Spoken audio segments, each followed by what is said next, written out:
NV News, a ray of positive. ITI welfare association Uttar Pradesh के द्वारा अपनी विभिन्न मांगों को लेकर पिछले 6 साल से अनवरत संघर्ष जारी है।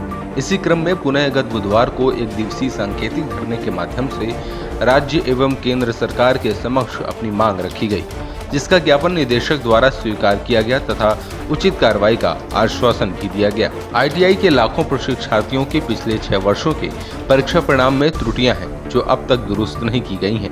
यह कहना है उत्तर प्रदेश स्थित ITI वेलफेयर एसोसिएशन का, जिसके अध्यक्ष उमेश मिश्रा के मुताबिक हम लोग बच्चों के हित में लंबे समय से मांग करते चले आ रहे हैं, लेकिन कोई सुनवाई नहीं हो रही है।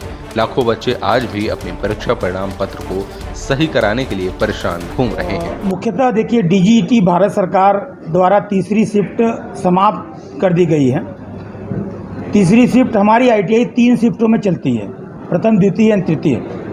तो तीसरी शिफ्ट समाप्त करने से हमारे प्रदेश की 1/3 सीट क्षमता जो है अचानक से ख़त्म कर दी गई है, जिसका बहुत ही प्रतिकूल प्रभाव संस्थान पे भी पड़ेगा और समाज में भी 1/3 जो जनसंख्या है, जो सीटिंग कैपेसिटी है, वो स्किल डेवलपमेंट के ITI प्रोग्राम करने से वंचित रह जाएगी।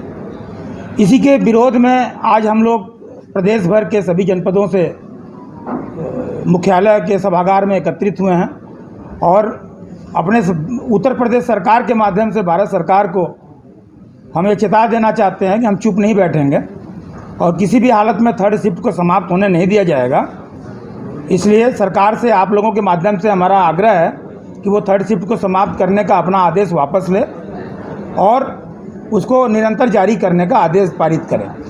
दूसरा, हमारा परीक्षा एवं रिजल्ट से संबंधित समस्याएं हैं जो विगत 6 वर्षों से, जब से भारत सरकार ने परीक्षा अपने हाथों में ली है, तब से परीक्षा में तमाम त्रुटियां, परीक्षा फल में अब तक लाखों छात्रों के परीक्षा में वो पास नहीं हो पाए हैं विगत 6 वर्षों से।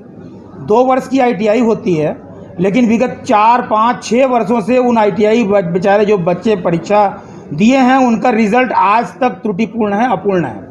उसके लिए तमाम, और ये सारी लापरवाही किसी न किसी छात्रों की तो गलती हो नहीं सकती परीक्षा रिजल्ट डिक्लेयर करने में, तो कहीं ना कहीं से विभाग के लोग ही उसमें, उनका सॉफ्टवेयर या उनकी व्यवस्थाएं, उनका सिस्टम जिम्मेदार है इसके लिए।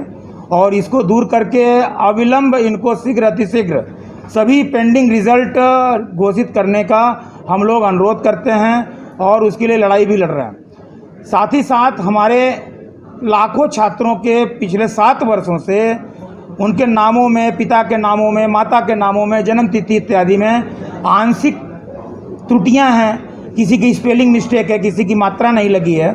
उन सभी को दूर करने के लिए बार लोग यहाँ से हज़ारों लाखों रुपए खर्च करके दिल्ली गए, लखनऊ आते हैं, 1,000, 1,200, 1,500 किलोमीटर से, लेकिन एक का भी कोई समाधान नहीं निकल पा रहा। आज आप जो प्रदर्शन कर रहे हैं यहाँ पे, इसका कहीं ज्ञापन दिया आपने? जी हाँ, ज्ञापन हम अपने निदेशक महोदय को दे रहे हैं। अभी निदेशक महोदय के प्रतिनिधि हमारे एडिशनल डायरेक्टर साहब आ रहे हैं, हम उन्हीं को ज्ञापन देंगे अपनी सभी मांगों का। और उसके बाद भी, ज्ञापन देने के बाद भी आपकी समस्या नहीं दूर हुई तो क्या अगला तो हम पूरे प्रदेश में प्रत्येक जनपद में जिला मुख्यालयों पे धरना प्रदर्शन छात्र, अभिभावक और सभी संचालक करने को बाध्य होंगे। जैसा कि आपने बताया, पिछले 6 सालों से आप प्रयास कर रहे हैं, क्या कारण सफल नहीं हो रहा है? नहीं, इसमें देखिए, व्यवस्थाएं जो हैं, इसमें दोनों सरकारों का इन्वॉल्वमेंट है। इसमें प्रदेश सरकार और केंद्र सरकार दोनों के विभाग इसमें शामिल हो रहे हैं। उसमें कई तकनीकी त्रुटियों का भी कारण है, रिजल्ट वगैरह और ये सब चीज़ें सही न होने का। जैसे एक एग्जांपल बताएं कि यहाँ से प्रैक्टिकल और ड्राइंग की परीक्षाएं प्रदेश सरकार लेती है और बाकी थ्योरी की परीक्षाएं भारत सरकार संपादित कराती है। तो प्रैक्टिकल और ड्राइंग के नंबर्स यहाँ से जो उन्होंने सॉफ्टवेयर उपलब्ध कराए हैं भारत सरकार ने, यहाँ से हमारे राज्य व्यावसायिक प्रशिक्षण परिषद के माध्यम से उन सभी नंबरों को चढ़ाया जाता है और उसमें लिख करके आता है work in progress, please wait. और 7-8 घंटे के बाद जब 5 लाख, 5.5 लाख बच्चों का डाटा अपलोड हो जाता है, तब मैसेज आता है कि सक्सेसफुली अपलोडेड। लेकिन जब 3 से 4 महीनों के बाद रिजल्ट आता है, तब उसमें हज़ारों बच्चों के, कह सकते हैं लाख बच्चों के बराबर के बच्चों का किसी का 0-0 नंबर होता है, किसी का प्रैक्टिकल मार्क्स नहीं चढ़ा होता है। तो ये कहीं ना कहीं जो भारत सरकार का सॉफ्टवेयर है उसमें कमियां हैं या दोनों सॉफ्टवेयर के बीच में सामंजस्य नहीं बन पा रहा है, ये भी कारण हो सकता है। ये आंदोलन कब तक जारी रहेगा? नहीं, ये तो सांकेतिक, आज का आंदोलन हमारा सांकेतिक था और हम अभी भारत सरकार के साथ भी वार्ता करने जा रहे हैं। जैसा हमारे माननीय मंत्री जी ने और हमारे आदरणीय निदेशक महोदय ने बताया कि आने वाले 5-7 दिनों में भारत सरकार के साथ उनकी बैठक तय हो रही है और सभी समस्याओं का निराकरण करा लिया जाएगा, ऐसा आश्वासन हमारे निदेशक महोदय ने आज हमें दिया है। 20 का जो सत्र था उसके अभी रिजल्ट नहीं आए हैं और 2021 लग गया, 1 साल का पूरा बच्चों का गैप। साहब 2016 के बच्चों की भी रिजल्ट नहीं आई हैं और 2017 की भी नहीं आई हैं, 18 उसके बाद आता है। हम पिछले विगत 7 वर्षों के रिजल्ट, अपूर्ण रिजल्ट को लेकर बात कर रहे हैं। इसके अलावा ITI कॉलेजों में 1/3 सीटें खत्म करने का जो आदेश सरकार द्वारा जारी किया गया है उसे किसी भी कीमत पर स्वीकार नहीं किया जाएगा, क्योंकि एक तरफ सरकार स्किल डेवलपमेंट के लिए नए नए प्रयास करने की बात करती है तो वहीं दूसरी ओर अधिकारी वर्ग इसके ठीक उल्टा प्रवेश क्षमता कम करके बेरोजगारी को ही बढ़ावा करने का काम कर रहे हैं।